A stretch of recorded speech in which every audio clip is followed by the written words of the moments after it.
afternoon. Eric Weiss with NTSB Media Relations. Today you'll be briefed on the January 29th Midair collision outside Ronald Reagan Washington National Airport. Briefing today will be NTSB Chairman Jennifer Homendy, as well as IIC, or Investigator-in-Charge, Brice Banning, B-R-I-C-E B-A-N-N-I-N-G.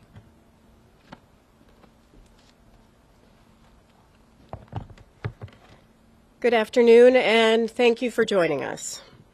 Today, we're issuing our preliminary report of the mid-air collision involving a U.S. Army Sikorsky UH-60 Lima, or Black Hawk, and PSA Airlines doing business as American Airlines Flight 5342 over the Potomac River in Washington, D.C. on January 29th. As a reminder, our preliminary reports are just that. They are preliminary. We still have a lot of work to do in this investigation, so the report contains only the facts that we're able to validate and release at this time. If we still have questions on something, or there's an area that we need to do more investigative work on, we're going to do that work, and that takes time.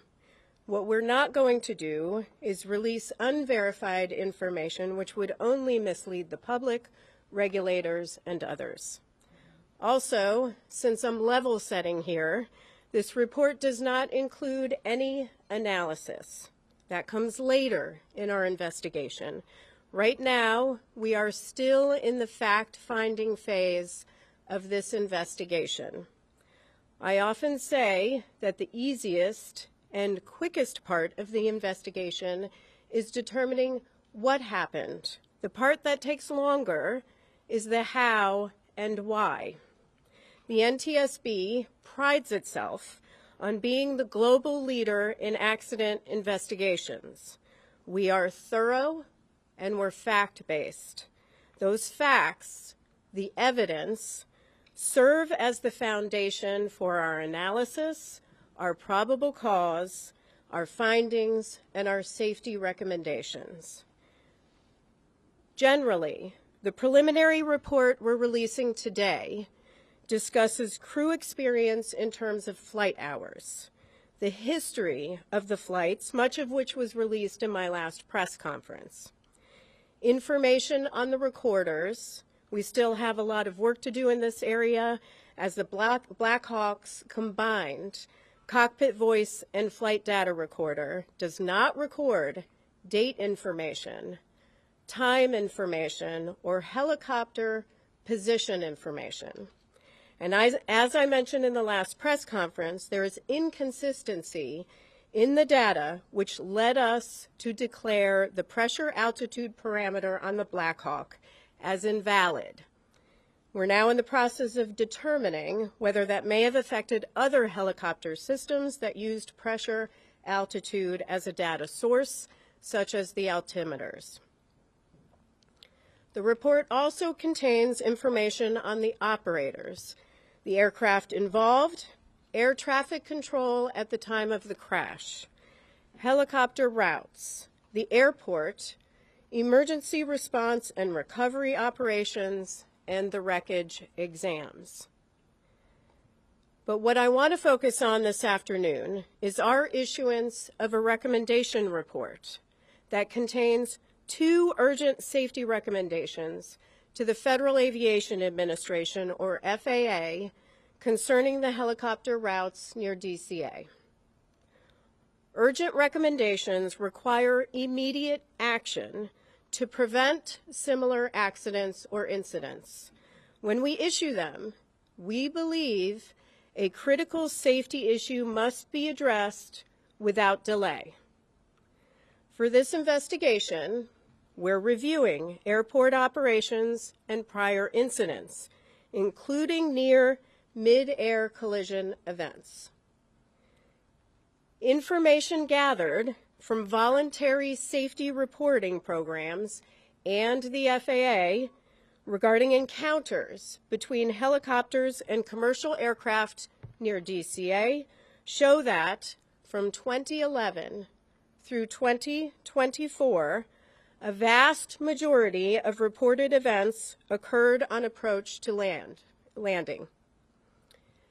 Initial analysis found that at least one Traffic Alert and Collision Avoidance System, or TCAS, resolution advisory was triggered per month from 2011 through 2024 at DCA due to proximity to a helicopter. TCAS resolution advisories, or RAs, unlike traffic advisories, or TAs, are recommended escape maneuvers, for example, climb or descend, level off. Keep in mind that a TA is issued when the intruding aircraft is about 20 seconds from the closest point of approach, or 0.3 nautical miles, whichever occurs first. They are advisory. RAs indicate a collision threat and require immediate action. In over half of the encounters we reviewed, again from 2011 through 2024, the helicopter may have been above the route altitude restriction. 2/3 of the events occurred at night. We then reviewed commercial operations at DCA and found that between October 2021 and December 2024, there were a total of 944,179 commercial operations at DCA. These are instrument flight rules, or IFR, departures or arrivals. Again, that number is 944,179 commercial operations at DCA. During that time, again October 2021 through December 2024, there were 15,214 occurrences, or close proximity events, between commercial airplanes and helicopters, in which there was a lateral separation distance of less than 1 nautical mile and vertical separation of less than 400 feet. There were 85 recorded events that involved a lateral separation of less than 1,500 feet and vertical separation of less than 200 feet. As a result of the accident, U.S. Department of Transportation Secretary Sean Duffy took swift action to ensure safety and restrict helicopter traffic from operating over the Potomac River at DCA until March 31st. And I want to commend him for that and commend the work of the FAA to also take swift action. As that deadline nears, we remain concerned about the significant potential for a future midair collision at DCA, which is why we are recommending a permanent solution today. On the chart to my right is a cross-section of the airspace that extends from runway 33's center line, spanning from the runway to the east bank of the Potomac River. The figure shows the separation distance that would exist according to FAA charts, with a helicopter on Route 4 and an airplane descending on the glide slope to runway 33. As stated in my last press conference and confirmed by the FAA, helicopter routes established by the FAA have no lateral boundaries, and the Baltimore-Washington helicopter route chart includes no warning for helicopters to operate a defined distance from the shoreline. So this shaded region right here represents an approximation of the area in which helicopters could be flown. We know that the helicopter on the accident date was not in this area. It was to the west. But at the maximum altitude here of just 200 feet, a helicopter operating over the eastern shoreline of the Potomac River would have just 75 feet of vertical separation from an airplane approaching runway 33. 75 feet. That distance decreases if the helicopter is operated farther from the shoreline. And again, this helicopter, the Black Hawk, was operated farther to the west.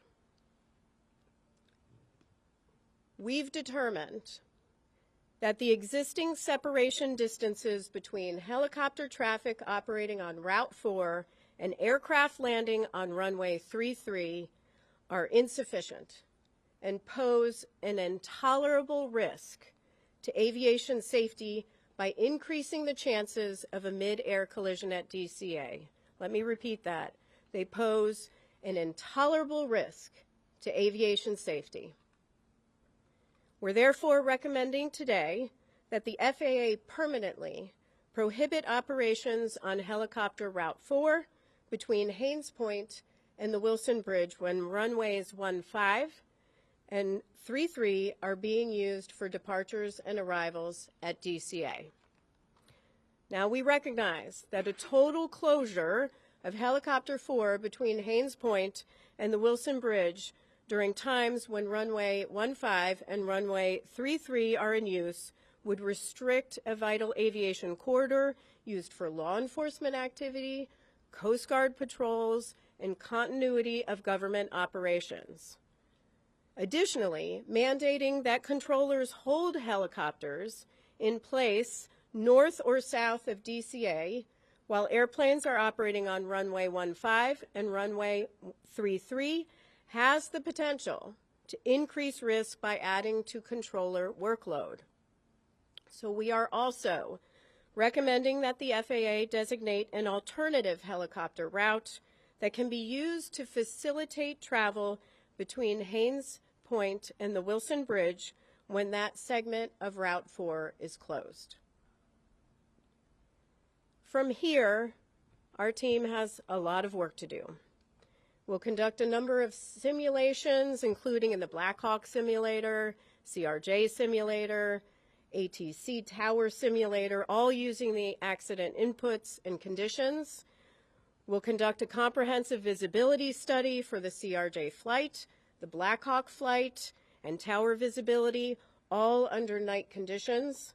We will conduct additional interviews in helicopter operations and in air traffic control, and the team will continue to examine the radio altimeters, the barometric altimeters, and additional electronics.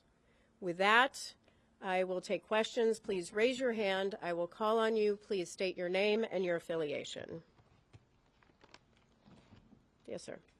Tom Rousey with ABC7 here in D.C. So it sounds like you're saying the way this was done for years, every day was presenting an intolerable risk. Is that a correct characterization? Yes, that is a correct characterization. There's a serious safety issue here, which is why we're issuing these urgent safety recommendations. Fortunately, and I am pleased that Secretary Duffy took immediate action. Now we need to see that more permanent solution. Now that said, you're recommending an alternate route. Couldn't that take it over homes and potentially create battles there? That is something that the FAA has to look at as part of designating that route, which is why we're not prescribing a particular route. That is something they'll have to look at. Next question.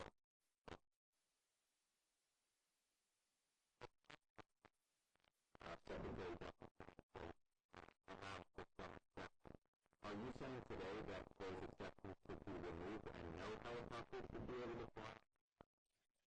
And for those who may not hear the question is about the current exceptions, say for presidential helicopter operations, some life-saving helicopter operations. We are not stating that. We are leaving that to the FAA. They'll have to determine what is necessary. What we are saying is that there is a safety risk here and they need to take immediate action. And to follow up on you said over half of the helicopters in these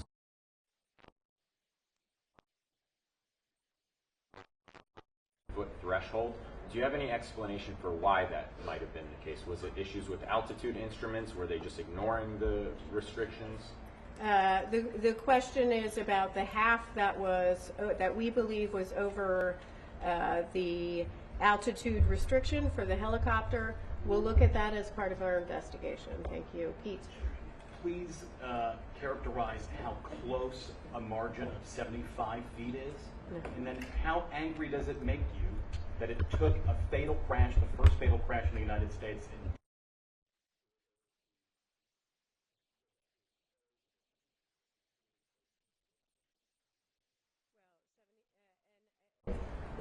The question is, could I characterize how close 75 feet is and whether this makes me angry?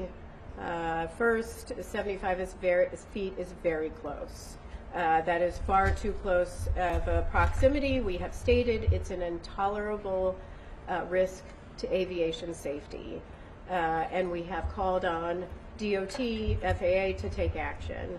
With respect to how angry it makes me, it does make me angry, but it also makes me feel incredibly devastated for families that are grieving because they lost loved ones. It shouldn't take a tragedy like this to occur.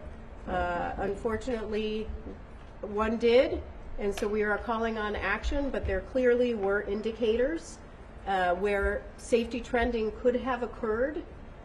Fortunately, we have a secretary in place that is taking safety very seriously, but it shouldn't take a tragedy to require immediate action. would you call this an oversight, given the proximity of the glide path and the helicopter route? The question is whether I would call this an oversight. I would call it, I mean, it's stronger than an oversight, right? We have, the data we have pulled is from a voluntary safety reporting system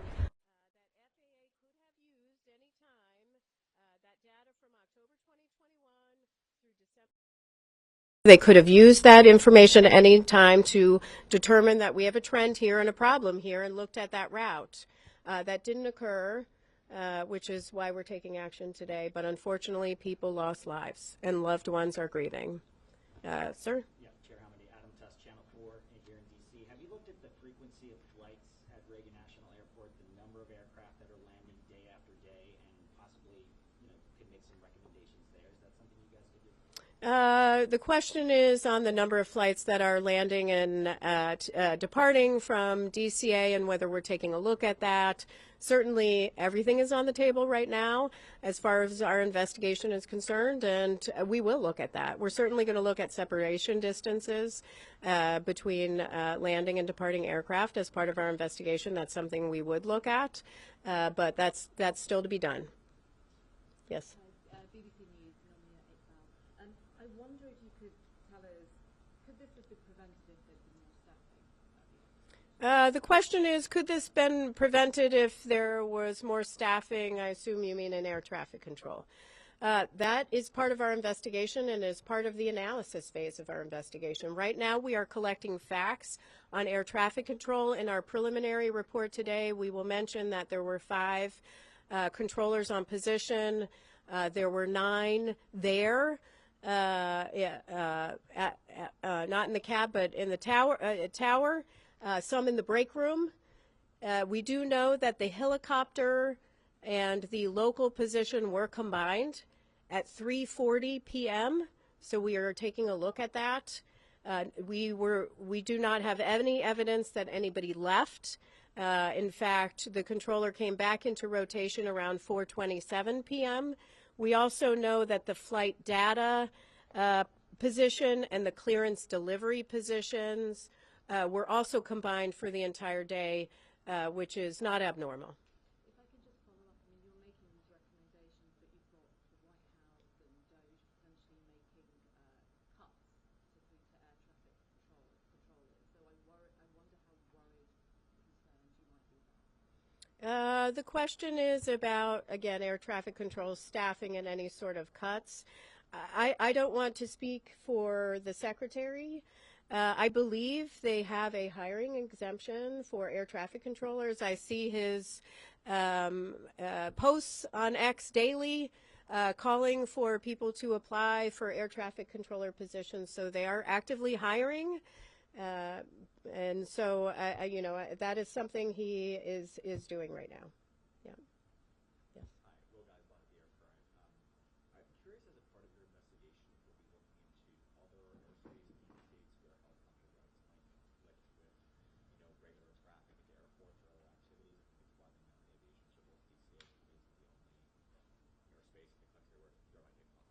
Yeah, the question is whether we're looking at other airspace where there can be encounters between airplanes and helicopters.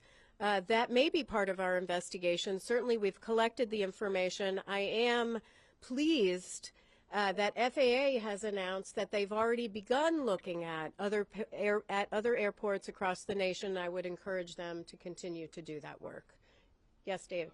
Chair Homendy, two questions for you. One, did the board consider making a recommendation to the military to have ADSB out on all helicopter flights in the area?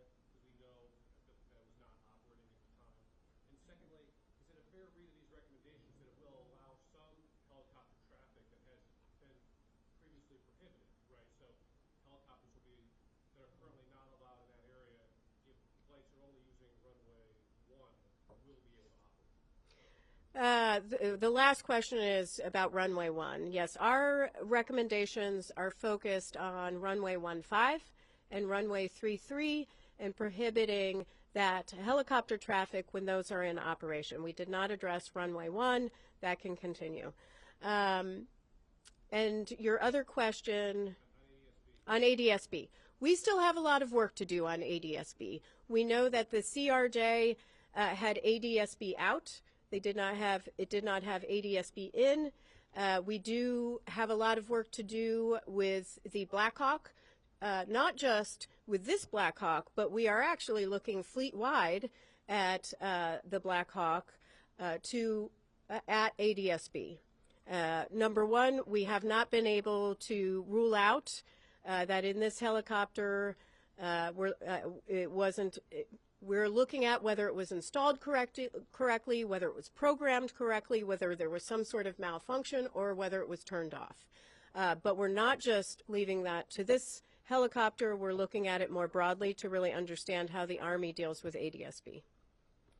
Yes. We have Freedom Gray Television. In that 13-year span, we said there was at least one air traffic collision avoidance triggered each month. Can you give some context as to what that national average is like for other large airports or other airports near military operations? The question is on the TCAS alerts that we found at least one every month from 2011 through 2024, and could we characterize that more nationally at other airports? Right now we're focused on DCA. FAA is looking at other airports, and we are pleased with that and encouraging them to do that. We also may look at other airports as part of this investigation. Two more questions? Yep. We'll count that as one. Thank you. So going back to the collision and evidence, it seems like there's a lot of red flags. Did anybody raise like a red alarm before, or is it just came up because of this incident? And then going back to the controllers and combining, do you have any insight into how often that happens, especially in the tower? Well, with respect to, there's a question on the controllers and how often they combine. I will say the combined positions of flight data and clearance delivery, as we understand it, is pretty normal. With respect to helicopter and local traffic, there are standards that FAA has in place on when they can combine them, and they have to seek certain permissions. But as far as data on how often, that is something we are looking at as part of our investigation. And I'm sorry, your second question was? Going back to the one a month, that type of thing. Oh. Did anybody raise an alarm, or did it just come up because you did the detail? Regarding, did anyone raise alarm regarding the TCAS RAs that went off at least once a month? Here's how I'll answer it. The 15,214 occurrences that we identified as close proximity events with the help of FAA, close proximity events between helicopters and airplanes between October 2021 and December 2024. Some of those is information they obtain. A number of those are through voluntary safety reporting systems. So that means somebody did flag it and call it in. Is that the NAS or the SAS, or what's the reporting system? Well, ASAP reporting system? Yeah, it's the ASAP reporting system. Yep. Max Marcilla from DC News Now. You mentioned that there was a risk if these permanent changes were not put in place. What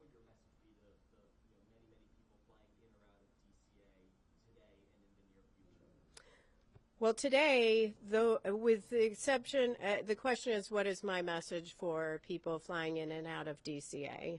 I assume you mean about safety? I just flew with my daughter out of DCA on a CRJ with PSA Airlines.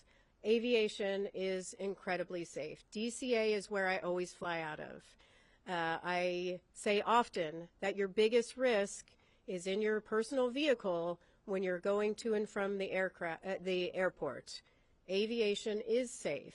However, there are safety issues and areas where we need to improve to make sure that we are at zero. And so that is the role of the NTSB in investigating. This is why we issue urgent safety recommendations. Thank you very much. Thank you very much.